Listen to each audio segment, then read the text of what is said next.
বিক্ষুব্ধ ছাত্র জনতার ক্রোধের আগুনে পুড়ছে নেপাল। তাদের বজ্রকণ্ঠে প্রকম্পিত সড়ক মহাসড়ক। কারফিউ উপেক্ষা করে মঙ্গলবার জেনজিদের নেতৃত্বে আইনশৃঙ্খলা বাহিনীর দমন নিপীড়ন ও সরকারের দুর্নীতির প্রতিবাদে জনতার ঢল। নিরাপত্তা বাহিনীর সঙ্গে দফায় দফায় সংঘর্ষ।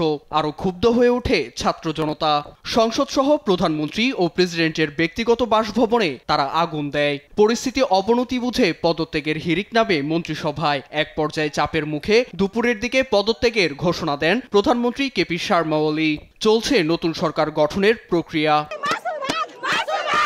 পদত্যাগের খবরে জেনজিরা উচ্ছ্বসিত হলেও কমিউনিস্ট পার্টির প্রতি ক্ষোভ থেকে একাধিক মন্ত্রীর বাড়িতে হামলা চলে। তাতেও ক্ষান্ত হয়নি ছাত্র জনতা। বিকেলের দিকে পার্লামেন্ট ভবনে আগুন দেয় তারা। এ অবস্থায় মন্ত্রী ও আইন প্রণেতাদের হেলিকপ্টার করে নিরাপদে সরিয়ে নিতে দেখা গেছে সেনাদের। নিরাপত্তার স্বার্থে বন্ধ করে দেয়া হয়েছে ত্রিভুবন আন্তর্জাতিক বিমানবন্দর। নেপালের স্মরণকালের বৃহৎ বিক্ষোভ পর্যবেক্ষণ করছে বাংলাদেশ, ভারত সহ প্রতিবেশী দেশগুলো। এছাড়া বিক্ষোভে দমন নিপীড়নের সুষ্ঠু তদন্তের দাবি জানিয়েছে জাতিসংঘ। নীরব দাস, নিউজ ডেস্ক, দেশ টিভি।